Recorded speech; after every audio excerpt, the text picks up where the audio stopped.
Olá, olá, mais uma live Plurale, que alegria reencontrar, né? Porque aqui tem sido uma maratona, né? Graças a Deus, uma atrás da outra, e a ideia é essa, é a gente estar junto, conectado, embora separados presencialmente, por agora, depois a gente vai poder se abraçar. E o tema dessa live hoje está incrível, vocês vão adorar. Terceiro setor. Para quem não sabe, terceiro setor, o que é isso?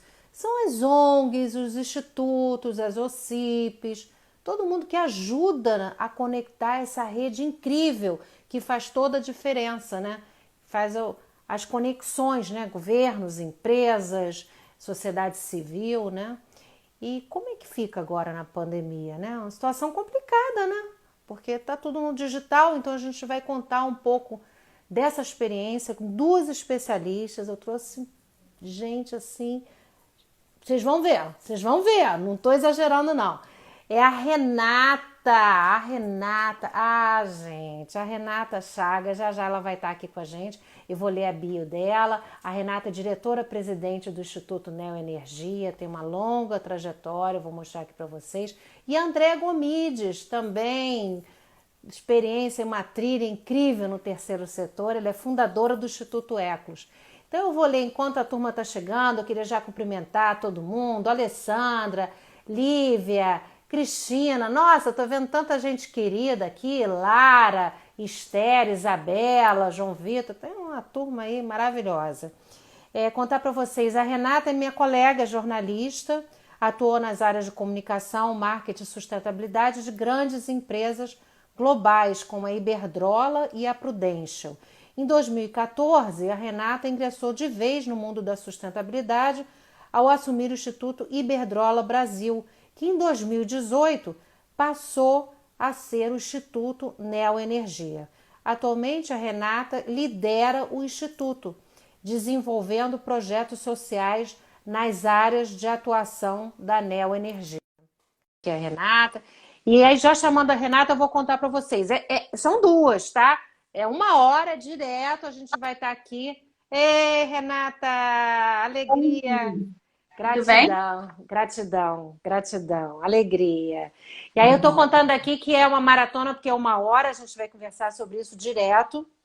E nós vamos ter também, na sequência, a Andréa Gomides. A Andréa é do Instituto Eclos, né? Ela é fundadora do Instituto Eclos, né? Pós-graduada em gestão de negócios pela Fundação Getúlio Vargas, em Barcelona. Ela é executiva, já foi executiva de mercado corporativo, já trabalhou na HP, na Microsoft, tem uma grande experiência aí, né?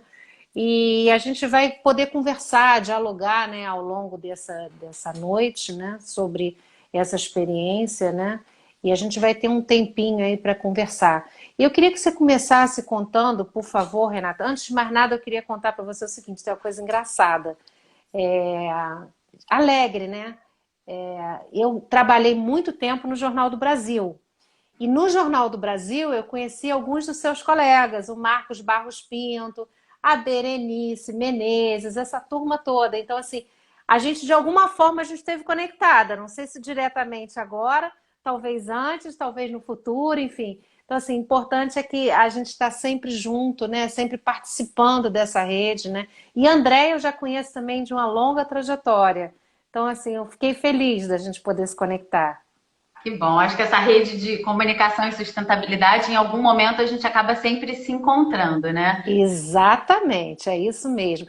E eu queria já que você começasse contando aqui pra gente, Renata, como é que tem sido esse momento, né? Porque não tem jeito, é pandemia, realmente é uma situação muito delicada, uma crise humanitária, né, que envolve todo mundo, né, global, né? E como é que vocês estão inseridos nisso? O que que tem acontecido? O que que vocês têm feito? Eu vi que Neoenergia, para quem não sabe, a Neoenergia é uma empresa grande na área de energia, né? E o Instituto também está ligado, então vocês fizeram investimentos diretamente pela Neoenergia para combate à pandemia e fizeram também ações sociais pelo Instituto. Eu queria que você começasse contando um pouquinho isso, por favor, Renata. Tá. Bom, a gente no Instituto, desde a primeira semana de lockdown, assim, de quando a gente teve que ficar todo mundo em casa, a gente começou a pensar, o que que a gente vai fazer agora? para manter os projetos que a gente já estava desenvolvendo e para ter um novo olhar, né, para essa questão da pandemia no terceiro setor, nas ONGs principalmente. A Neoenergia é uma empresa enorme, então, assim, também mobilizou recursos para ações de combate, mas a gente entendeu que a nossa missão no Instituto, assim, a finalidade do Instituto é promover transformação social, é o que a gente já vem fazendo aí há muito tempo. Então, a gente replanejou tudo, mudou a rota, entendendo que, assim, a gente precisava continuar com os nossos parceiros mais do que nunca. Então, assim, a gente sempre prezou pelo trabalho em parceria no desenvolvimento de projetos sociais. E aí, esse momento foi assim: vamos sentar com cada um deles, vamos entender qual é a realidade agora de cada um, para pensar juntos nas soluções aí para enfrentar esse desafio. E aí, como é que vocês fizeram, Renata? Você fala em transformação digital, né? Num país que tem tantas distorções, né? Tantas desigualdades, né? E uma das desigualdades é justamente a inclusão digital, né? Então, como é que isso tem sido feito, né? Como é que vocês têm conseguido, é, né, elaborar, tocar essa estratégia? Uhum. Muitos dos nossos projetos, e a gente acredita que para fazer projeto social você tem que estar na ponta. Você tem que estar vivendo aquela realidade, você tem que conhecer as comunidades onde você está interagindo, porque é um tecido, né? A gente está ali, é uma simbiose do que a gente faz. Então, a gente imediatamente pegou todos os projetos que tinham capacitações. Então, por exemplo, o programa de educação que a gente toca, que é o Balcão de Ideias, junto com o CIEDS e Práticas Educativas, de qualificação de professores, eram oficinas presenciais com professores de municípios do Nordeste, assim, de estados do Nordeste. E aí a gente pegou uma plataforma de práticas educativas, onde a gente colocava as boas práticas dos professores e ampliou essa plataforma para a divulgação de outros conteúdos que pudessem apoiar nacionalmente aí a rede escolar, né, com conteúdos, com dicas, com práticas pedagógicas também. A gente entendeu também que é um momento que as organizações do terceiro setor foram fortemente impactadas. E é Fortemente muito impactada. elas são as mais atuantes nesse momento. Então, assim, ainda bem que a gente tem a quantidade de ONGs hoje atuando no Brasil, né? Porque são elas que estão lá na linha de frente, onde muitas vezes os governos não conseguem chegar. Elas estão trabalhando como nunca, numa mobilização gigantesca. E, por outro lado, elas sofrendo com falta de recursos também, porque as empresas pararam, às vezes, de patrocinar algum projeto porque estão colocando recurso, né, em ações diretas em hospitais e tal. Entenderam que isso também era emergencial. E aí, por exemplo, a gente tem um programa de aceleração social, que é uma coisa que a gente acredita demais, e a gente vai falar disso com a André um pouquinho mais para frente, mas a gente ampliou o Impactor para poder alcançar mais organizações, ajudá-las a se reestruturar para esse cenário pós-pandemia. Todos os nossos programas de arte e cultura, a gente sentou com todos os produtores culturais, não só para falar de lives, né? Que eu acho que assim, live é o trivial hoje. Se você entrar agora, É o tem trivial. muitas lives rolando, mas como é que eles realmente se reinventam? Então, ajudamos a promover concursos, né, de jovens solistas na orquestra sinfônica, pensamos em outros formatos, os projetos de biodiversidade, por exemplo, a gente promoveu junto com eles webinars e tal, científicos, né, de juntar a comunidade científica, já que a gente não podia estar lá fazendo observações de aves. Então, a gente tentou olhar para cada projeto e sentar com cada parceiro para pensar nisso. E foi interessante, né, Renata? Você também, com certeza, percebeu isso, que nunca no Brasil se viu esse conceito da rede, né? Que rede, gente, não é só isso, não é só o Instagram, o Facebook, o Zap, não sei, não, rede é isso, essa conexão, né? E uma conexão que funcionou, né, Renata, que deu tão certo, né? Do que a gente sempre sonhou, né? Que são os governos nas suas diferentes esferas, as empresas, o setor privado e o tal chamado terceiro setor representando a sociedade civil, né? Será que isso vai continuar, Renata? Será que todo esse movimento que está surgindo vai ser mantido ou você acha que depois cada um vai seguir o seu caminho? Eu espero que não, Sônia. Eu acho, sinceramente, que não. Eu sou muito otimista em relação a isso, porque eu acho que, assim, o brasileiro é muito solidário, de maneira geral, né? Assim, nós somos um povo solidário. A gente se mobiliza quando cai uma encosta e precisa de cesta básica. Então, assim, acabou de sair uma pesquisa da Associação Brasileira de Captadores de Recursos de que a maior parte das doações nesse momento de pandemia é de pessoas físicas, né? Então, assim, obviamente as empresas estão super mobilizadas, mas as pessoas físicas, eu não conheço, acho que uma pessoa que não me fale assim, estou ajudando o pipoqueiro que era da porta da escola dos meus filhos, ou a pessoa que vendia água no alto da montanha lá onde a gente passa de bicicleta. Então, assim, todo mundo, de alguma forma, se mobilizou. Esse dado que você está citando, da Associação Brasileira dos Captadores de Recursos, indicou que chegou a 6 bilhões de reais. Esse é um número recorde realmente. E é interessante isso que você falou, quer dizer, não são só as empresas. Claro, as empresas também, para o seu porte, para sua mobilização, Uhum. enfim. Mas as pessoas físicas, né? Eu, você, nós, quem está nos assistindo, né? Então, acho que isso é muito bacana, né, Renata? Que é uma coisa que o anglo-saxão já tinha, né? O americano, Uhum. eles sempre tiveram essa cultura da doação. Que isso continue, né, Renata? Com certeza. Eu li outro dia uma pesquisa que saiu de Cambridge, né, sobre ODS, né, que eu acho que é um assunto que a gente tem que tocar neles, né, de como é que essa crise impactou o alcance dos ODS e vai ter, eu acho, um impacto aí na gente conseguir atingir a Agenda 2030. E aí, assim, esse estudo era uma relação entre os ODS e a Covid-19, né? Então, assim, disso saíram, o estudo é maravilhoso, mas saíram 6 principais conclusões. E uma delas é que a solidariedade e as alianças, elas são fundamentais Exatamente. para enfrentar crises de qualquer natureza, sejam elas de saúde, como a gente está vendo agora, econômicas, que é uma decorrência da crise de saúde, e crises humanitárias. Então, assim, essa rede de solidariedade, ela precisa se sustentar no tempo. Isso tem que, eu acho que tem que servir para a gente como uma grande lição, e eu espero que a gente não esqueça disso quando tudo isso passa, quando as escolas reabrirem, quando o comércio reabrir totalmente, que os hospitais não tiverem com pessoas morrendo de Covid, que a gente lembre que assim a desigualdade continua assim não só continua como ela aumenta nesse período, né? Então assim a gente tem uma previsão de ter 15% de mais pobres e miseráveis até o fim da pandemia na América Latina. Como é que a gente vai resolver isso, né? Quando a gente voltar a esse novo normal que a gente está chamando, que rumo que a gente quer dar? A gente quer voltar para o normal anterior ou a gente vai pensar em como retomar a economia sem seguir os padrões anteriores de comportamento, de consumo? Então, acho que a gente precisa estar atento, e aí isso não é um trabalho só de pessoa física e nem é só do terceiro setor. É todo mundo junto, é governo, é terceiro setor, é pessoa física, comunidade científica, todo mundo nessa mesma missão. É. E isso é muito interessante, né, Renata? Porque fala sobre propósito, né?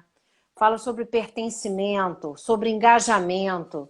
Durante muito tempo o brasileiro acreditava que alguém faria por ele, que ele não precisaria fazer nada. Ah, alguém vai fazer isso, ou essa empresa, ou esse governo, essa prefeitura, alguém vai lá e faz. E ficou claro agora que só com todos nós participando, ou seja, realmente a sociedade, cada um tem a sua posição política, gente. Ninguém está falando aqui de política, não. A gente está falando da nossa cidade, do nosso estado, do nosso país. Então, assim, como você falou, quer dizer, se as desigualdades vão aumentar, aí mesmo que a gente tem que entrar de vez nesse engajamento, né? Não tem. Eu, por exemplo, sou voluntária em alguns projetos. A gente adota na Plurale, né, que é uma revista, um site, a gente sempre adota, entre aspas, alguns projetos e ajuda divulgando, porque também, gente, não precisa ser voluntário todo mundo, não precisa abraçar árvore nem pintar muro, não, tá? Pelo amor de Tem Deus. tantas formas de fazer isso, né? Exatamente, dá para fazer de casa, dá para fazer da internet, a gente tem visto isso, né? Então eu acho que é se engajar. Eu queria que você contasse um pouquinho, Renata, porque a gente acompanhou essa trajetória, eu vou até indicar um pouco aqui a idade, vou esconder aqui os cabelos brancos. Eu cobri toda a privatização, na época no Jornal do Brasil, repórter, depois editora. E assim, eu realmente, é uma história que eu gosto de contar, porque é uma história de transformação, é uma transformação que foi feita do econômico e do econômico para o social e do social pela sustentabilidade. Inclusive, na privatização, um dos assuntos mais discutidos foi esse, quer dizer, de que forma que as novas empresas tinham que participar e se engajar. Eu acho que isso foi feito de uma forma muito bacana. Eu queria que você contasse um pouquinho o que o Instituto tem feito. Vocês lançaram agora há pouco um documento, né? Uma memória, é uma espécie de um relatório, né? O que vocês fizeram aí nesse ano passado e o que vocês estão pensando daqui para frente? Tá. A gente acabou de lançar, na verdade, a memória de atividade de 2019. Então, isso para a gente foi um marco. O Instituto não tinha feito até então esse registro. Por que é importante? Primeiro, porque a Neoenergia, com a criação do Instituto lá atrás, ela entendeu que era fundamental ter esse braço social, né? Porque a sustentabilidade ela está permeada pela empresa inteira, então, obviamente, que todas as políticas de recursos humanos, de relacionamento com o fornecedor, com tudo que a gente já conhece de sustentabilidade, mas como era importante ter uma, sabe, uma organização focada nas regiões onde a gente atua e desenvolvendo projeto social. E aí, quando a gente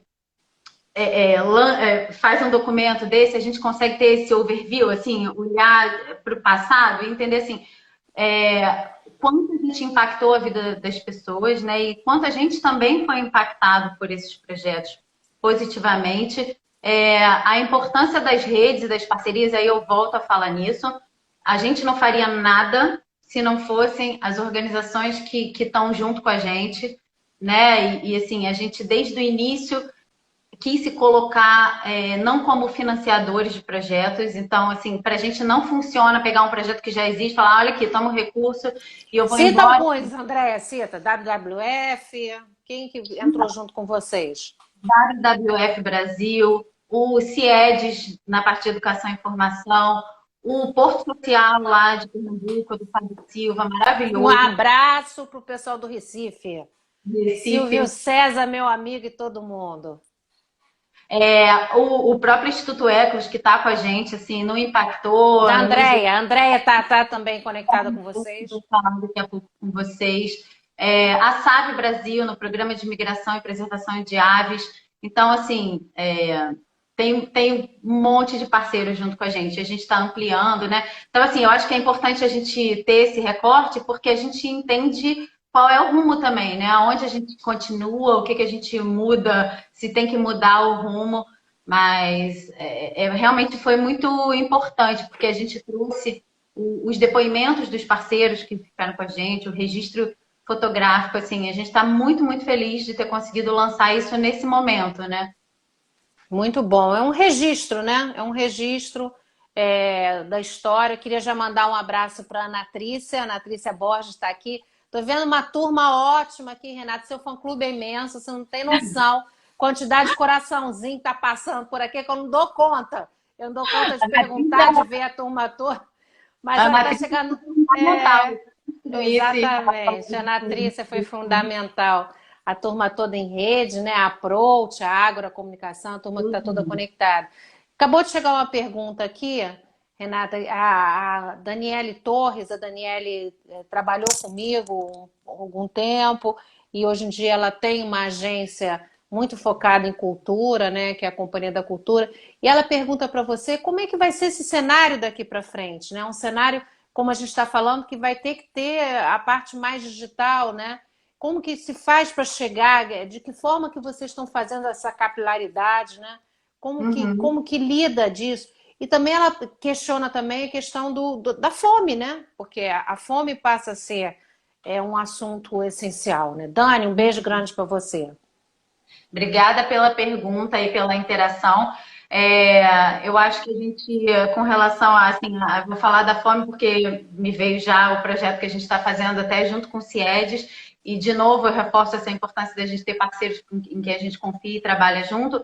A gente está fazendo um programa que chama Pessoas e Negócios Saudáveis, e aí, assim, tem distribuição de quentinhas, a gente vai distribuir 54 mil refeições aí ao longo de 6 meses, mas mais do que isso, ele tem uma parte dele que é de empreendedorismo, de incentivo ao empreendedorismo local na comunidade, da gente incentivar os cozinheiros de comunidades para manterem seus negócios e depois perpetuarem.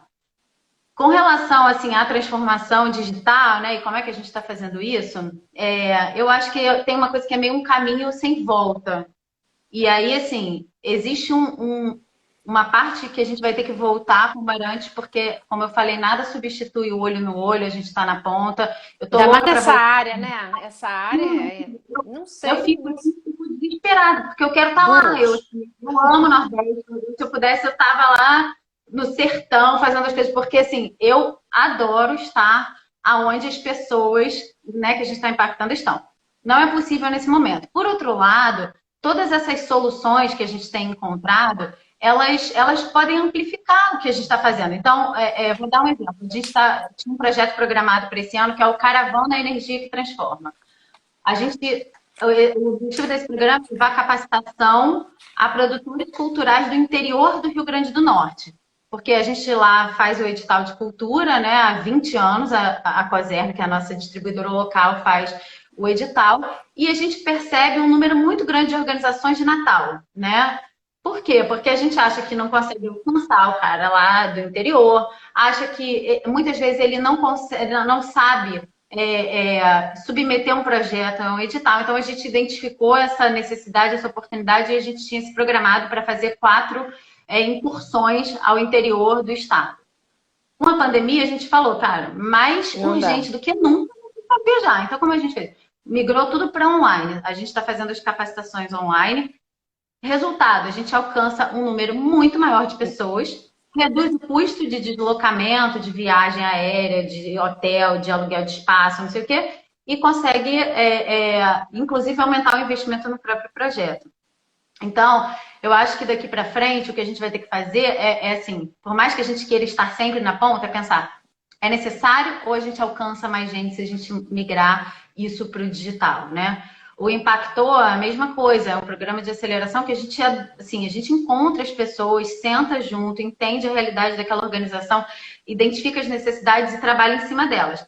Maravilhoso encontrar presencial, mas será que precisam ser 5 meses de mentoria presencial, todo mundo viajando?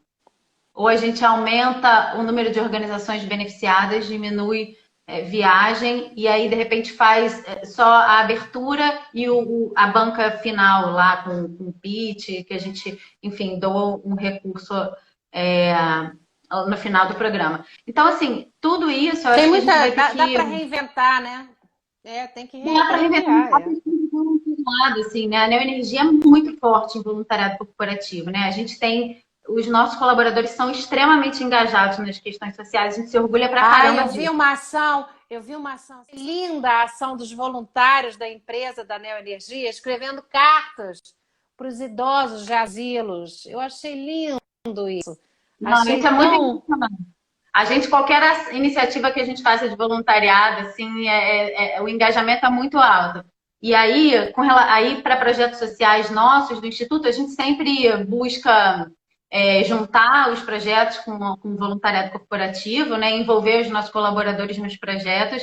E aí, eu acho que isso agora fica ainda mais fácil, porque o próprio Impactou é um programa de aceleração que os colaboradores, por exemplo, no ano passado a gente fez na Bahia, os colaboradores da Bahia participaram presencialmente. Agora a gente está pensando, a gente pode ampliar isso para todos os colaboradores do Brasil, porque as mentorias vão ser online. Então, se uma pessoa da CELP em Pernambuco quiser participar de uma mentoria que está acontecendo em São Paulo, isso vai ficar mais fácil. Então, acho que a gente acaba ganhando por um lado, né? Muito bom isso, Renata. Olha, passou rápido, nem percebi, já está quase na nossa horinha. Mas eu queria que você fizesse o encerramento, pedir desculpas aos que estavam aqui. A minha internet não é a internet de Renata.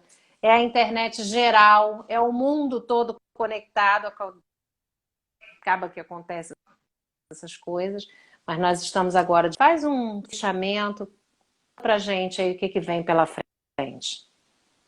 Ah, eu acho que assim, eu adoraria encerrar aqui com uma reflexão para a gente dessa coisa do novo normal, né? Que a gente começou falando, eu vou acabar falando, da gente pensar mesmo que mundo é esse que a gente quer, porque a gente não pode se iludir que a gente não vai mais andar de carro, que a gente não vai mais dentro do universo de coisas possíveis, o que que a gente pode fazer?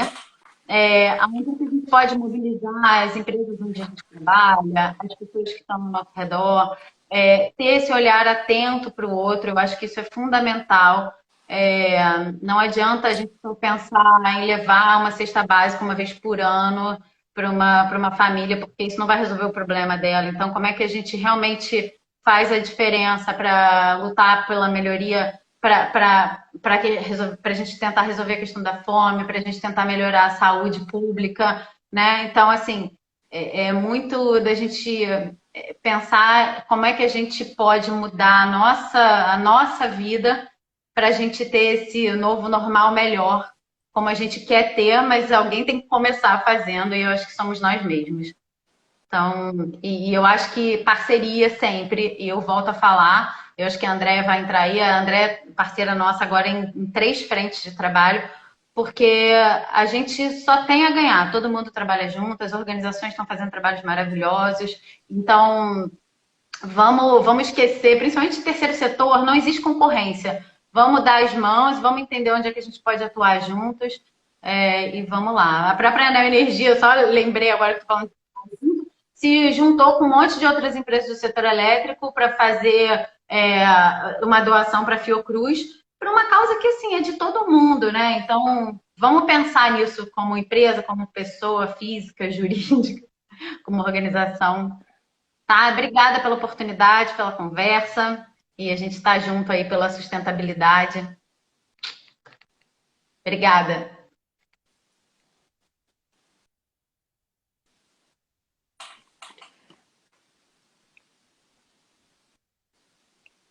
Gratidão, gratidão, obrigada. A gente vai ter que desconectar, fica aqui conectado conosco, que a gente já vai contar aqui. Renata, nos vemos, hein? Vamos ter que marcar outra. Vamos ter que marcar outra. E aí contar para vocês que todas as lives ficam salvas aqui no Revista Plurale, no IGTV. Essa já é a 12ª lá salvas, né? Essa semana a gente vai na natureza. Vão estar conosco a Virgínia, a Cristiane Caetano, da Laera. Estou vendo uma turma ótima, a Ana Vargas, a Marilene. Olha, que turma, o Newton, a Liana. Nossa, amigos que a gente não consegue se encontrar sempre. A Cláudia, nossa, que turma. Meninas do Mulheres 50 Mais, parceiras, amo vocês. Ei, querida, tá boa? Tudo bom? Tudo bem? Eu tô ótima. Tudo ótimo, tudo bem. Essa conexão de todo mundo, que já não é mais a mesma coisa, né? Depois que criaram as lives, eu acho que todos os canais ficam interrompidos. Essa Com hora certeza. que é uma hora que é muito... Mas você está me ouvindo bem? É uma hora... Tô te ouvindo bem, ouve bem, né? Eu já fiz a apresentação da Andréia Gomides, mas para quem está chegando agora, a Andréia tem na verdade, ela vem do lado empresarial, né? Fez uma longa carreira aí em várias empresas, esteve na Microsoft, HP e tal, e acabou sendo mordida por esse bichinho do bem, né? Do terceiro setor, fundou os Suecos, que a Andréia é especialista, sabe no quê? É pegar na mão, explicar, ensinar e falar, vamos lá que conseguir. Ela faz essas conexões, essas pontes, né, Andréia? Fala disso, o que você faz aí no dia a dia?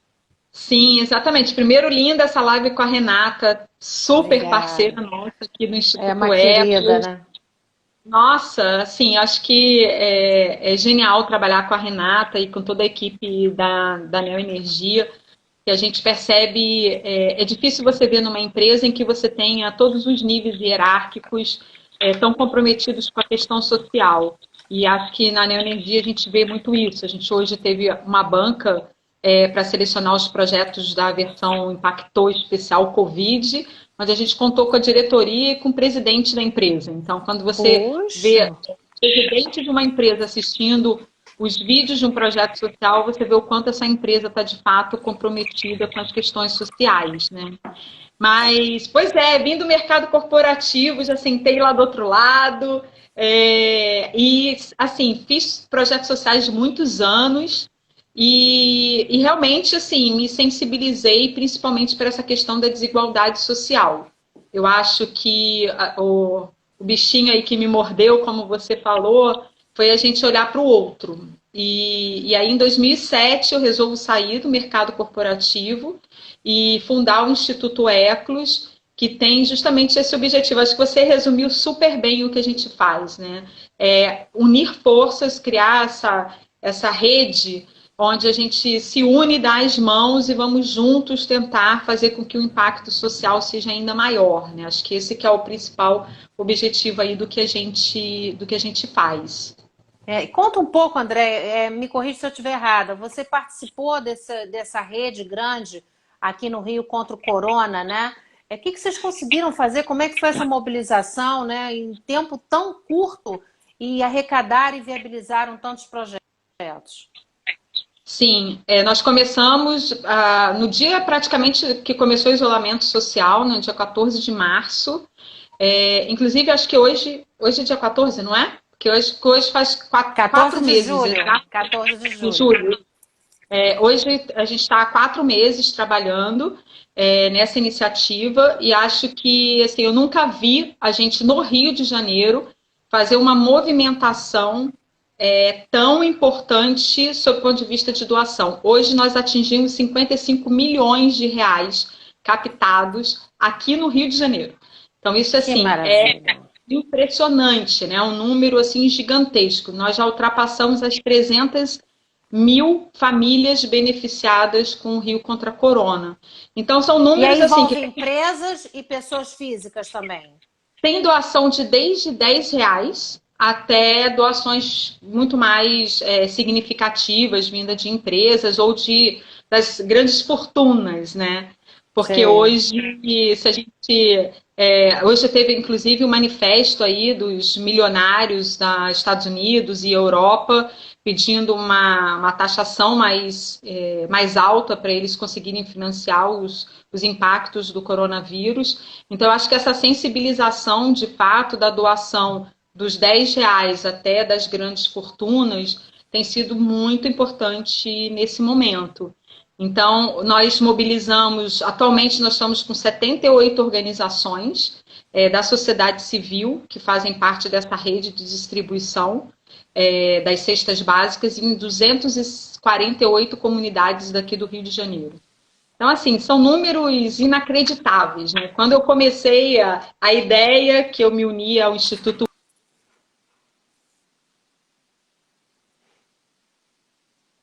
Assim, vamos começar aqui, vamos tentar aqui umas 30 cestas, e agora são 300 mil cestas. Então, nem a gente imaginou que a gente pudesse ter um alcance tão gigantesco, né, com essas iniciativas. Muito legal. Gente, é possível. Está aqui conosco a Dani Gomiero, do Instituto Claro, viu, André? A turma toda, seu fã-clube também é imenso. Professor Dario Menezes, a Cristiana, a Maria Helena, olha, todo mundo. André é ótima! Viva Renata, o fã-clube de vocês é uma loucura. Eu queria saber assim, a tua opinião, quer dizer, será que isso vai continuar? Ou será que foi um verão e passou, né? Será que o brasileiro vai manter essa cultura ou não? Então, eu acho que, assim, a cultura você não muda de uma hora para outra. Então, eu não acho que vai ser só a questão desta pandemia, que, assim, é uma situação surreal que nós estamos passando, né? Eu acho que ela não faz a mudança da cultura de doação no Brasil. Até olhando os números que a gente tem agora, a gente captou 55 milhões. Uma grande parte disso foi para a construção do hospital de campanha, para a reforma do hospital da UFRJ, e 18 milhões está sendo investido em cestas básicas. Só que hoje mesmo a gente só vai conseguir manter a campanha até o final de julho, porque não tem um volume de doação que a gente tinha em março. E a fome não para, você tem fome todo dia, né? Então, quando eu olho esses números, eu sempre penso assim, nós somos bons em nos mobilizarmos diante de uma tragédia, mas nós não temos a cultura de doação recorrente. E o que a gente precisa no Brasil, óbvio que governos muito mais eficientes, mas, do seu ponto de vista, olhando para a sociedade civil, eu acho que tem dois lados. A gente tem o lado de quem está na ponta executando, que são as ONGs, que precisam inovar, que precisam ter uma gestão melhor. Mas tem o outro lado de quem é o doador, pessoa física e pessoa jurídica, que precisa entender que a gente só vai combater a desigualdade social se houver uma doação volumosa, recorrente. Porque senão a gente começa a ajudar e aí logo em seguida não tem mais recursos, então a gente precisa um pouco que diminui a atividade, aí depois consegue recursos. Eu sempre digo que a gente no terceiro setor, a gente vive numa montanha russa.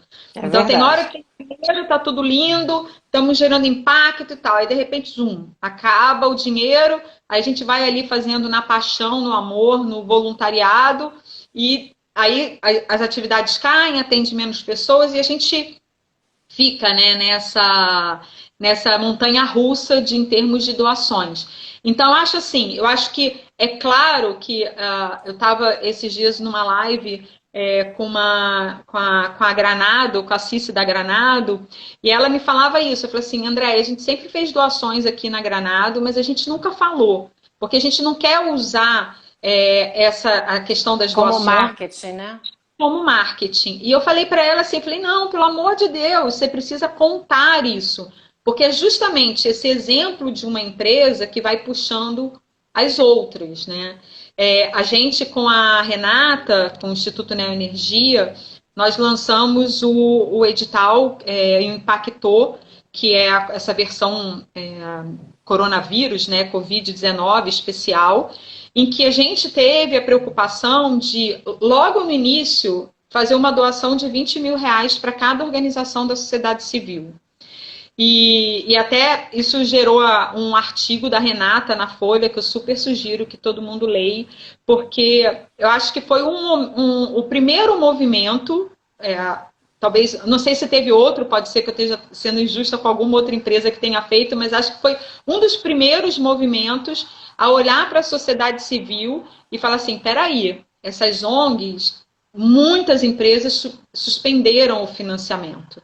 Então, como é que a gente entra dando algum tipo de ajuda para que essas organizações consigam minimamente passar também por essa pandemia e a gente sair dela com uma sociedade civil mais forte, não só com a cultura de doação, mas aquela ONG que está trabalhando na ponta, que já ajuda aquela pessoa, que ela consiga se manter ativa, pagando seus funcionários, para assim que o novo normal se estabilizar um pouco mais, ela consiga reaver os financiamentos e dar sequência às atividades que ela já desenvolve, né? Então eu acho que, assim... Pode falar. Não, acaba, conclui.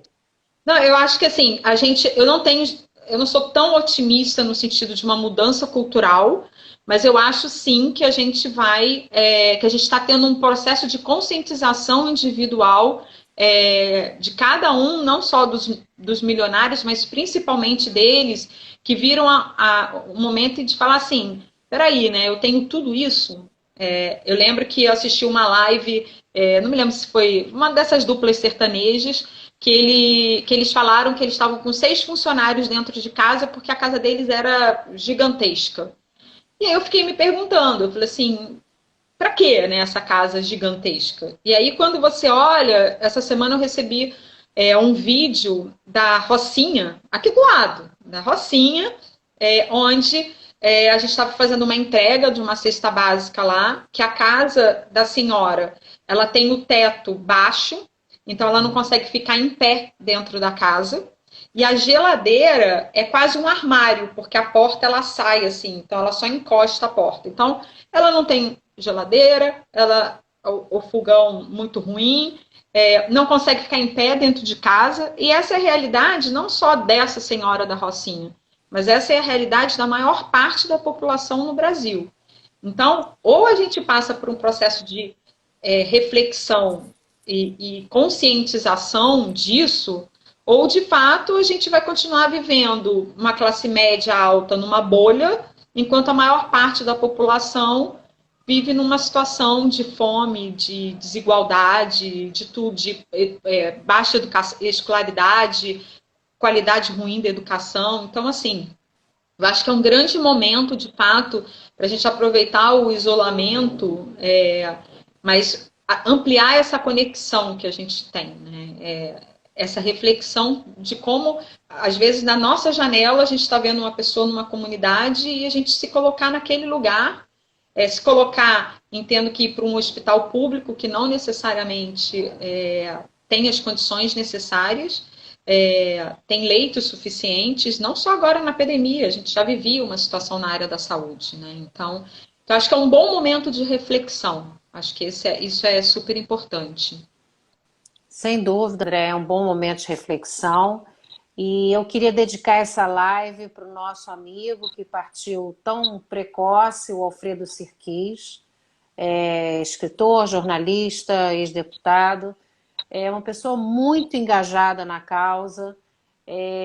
Poucas pessoas... O jornalista ele tem eu digo privilégio, né, de ser tantas realidades e tantos protagonistas, né? Sejam pessoas, digamos assim, né, formadores de opinião, como também pessoas do povo. Acho que o jornalismo tem essa capacidade de fazer essas conexões, né? E na Plural a gente fez muitas dessas conexões, né? Você fala de Rocinha, já nem sei quantas vezes lá iremos, em outras comunidades, enfim. Então eu queria dedicar essa live, essa conversa por Sirquis, que foi uma pessoa que sempre sonhou com uma sociedade mais justa, mais igualitária, em que tantos não tivessem tanto e a maioria não tivesse nada. Então, assim, eu acho que ele vai fazer uma grande falta. Ele é um porta-voz, e principalmente na defesa de uma sociedade diferenciada, em que a gente possa refletir, né, sobre isso, o impacto que a gente gera, né? Eu tenho me preocupado muito, sabe, Andréia, com essas pessoas, com as pessoas que passam fome, principalmente, que a gente não sabe até quando elas conseguem, né, a situação dramática. E eu queria te perguntar, assim, no terceiro setor, eu acho que muitas das ONGs, dos institutos, talvez nem sobrevivam. Quer dizer, uma situação dramática para essas ONGs e OCIPs e institutos, enfim. Como é que vai ser, né, daqui para frente, né, André? Uma situação complicada, né? Meio que como se você imaginasse assim, não, amanhã vai ser diferente, mas não vai ser diferente, né? Então eu queria que você falasse um pouco sobre isso, né? Como é que vai ser daqui para frente para o terceiro setor? Sim, então, eu acho que vai ser difícil. Aí eu já sou otimista por um outro lado, porque eu acho que quem está no terceiro setor, ele, acima de tudo, ele está pela paixão. Então, e não vai ser a falta de recursos que vai fazer com que essas organizações continuem atuando de alguma forma. Mas é óbvio, né? Aquilo que a gente falava, quanto mais recursos você tem, mais você consegue, de fato, fazer melhor, gerar um impacto social melhor. Então, a gente percebe muito isso quando a gente está nos programas de aceleração. A gente, recentemente, fez o programa de aceleração com a Neoenergia em Salvador. Então, a gente não tinha feito nada formal, assim, de aceleração, já tínhamos trabalhado com algumas organizações lá, mas não com um programa de aceleração. E a gente vê, assim, organizações maravilhosas que fazem um impacto social gigantesco nas suas comunidades. A gente trabalhou lá com 2 negócios de impacto e com 3 ONGs. Dos 5, nenhum tinha um financiador mantenedor que pudesse dar uma estabilidade, que pudesse fazer com que a organização continuasse atuando sem se preocupar com a captação de recursos, com essa loucura que a gente vive para conseguir gerar impacto social. Então, quando a gente se coloca nessa posição, as organizações vão acabar? Não acho, porque elas têm essa paixão dentro e vão sobreviver.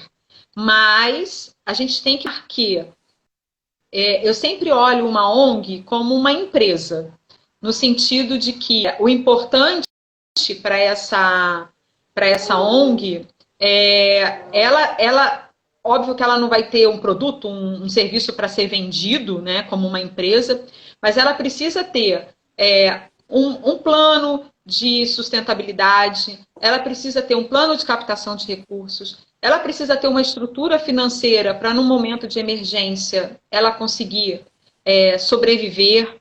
Então, eu acho que também serve como um aprendizado, que eu sempre gosto de colocar os dois lados, né? E nos vermos também como terceiro setor, como ainda não tão profissional como a gente deveria ser. Né? Então, num momento como esse, a gente tem organizações que estão sem pagar aluguel, sem pagar luz, e por outro lado... Resultados, né? Exato, e a gente tem outras organizações que conseguem, porque já tem uma cabeça de gestão mais estruturada, conseguem ter uma estabilidade financeira para conseguir passar por um momento de crise. E eu também acho importante destacar aqui, eu sempre gosto de brincar com a palavrinha crise e CRI. Quando você tira o S do crise, você escreve CRI. Então, a gente vê organizações que rapidamente se reorganizaram para continuar atuando no online. Nós fomos uma delas, né? A gente olhou e falou assim, não vamos parar nada. Vamos para online, vamos ver se todo mundo que a gente trabalha tem conexão, todo mundo tinha, e não estamos tendo impacto nenhum na nossa execução. Agora, tem organizações que congelaram no momento da crise. Falaria e agora? Né? E aí não entraram em contato com seus financiadores, não pediram para readequar os projetos. Algumas empresas, como o Instituto Neoenergia, tiveram essa proatividade de ir atrás de quem eles financiam, né? De quem eles são parceiros. Né? Mas nem todas as empresas fizeram isso. Muitas empresas seguraram o dinheiro. A gente trabalha com uma outra empresa que teve um pouco isso. Falou assim, olha, quem não me pediu, eu congelei o projeto. Quem não me apresentou um novo plano. Então, eu acho que também tem da gente, da sociedade civil, estar muito atentos. Tá com a conexão falhando. Eu não sei se todo mundo me ouve bem. Se alguém puder falar aqui, eu posso continuar falando aqui sem a Sônia me ouvir. Alguém pode escrever aí para mim, se vocês conseguem me ouvir nos comentários?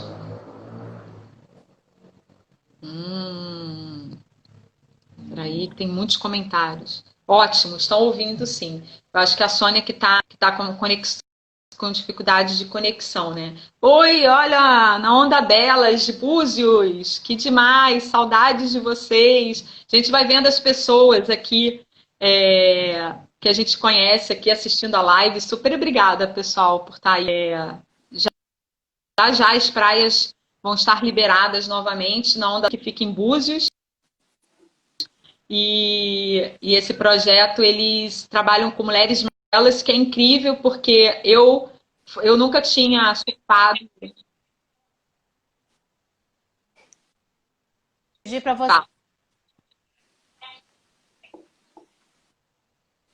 Vamos em frente. Bom, eu acho que você está me Voltei. pedindo para Eu ia te encerrar, pedir para porque eu já você olhei aqui fazer a hora. Oi, meu. Mas primeiro agradecer a todo mundo que está aqui nessa live com a gente. Acho que a gente poderia ficar aqui muito tempo batendo papo e falando sobre essa realidade social. Eu acho que é muito importante a gente pensar cada um no seu papel. As pessoas físicas que não estão tão engajadas nas questões sociais, como que conseguem se engajar?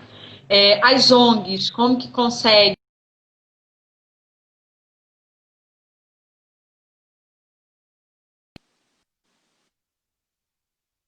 Como o Instituto Neoenergia está fazendo?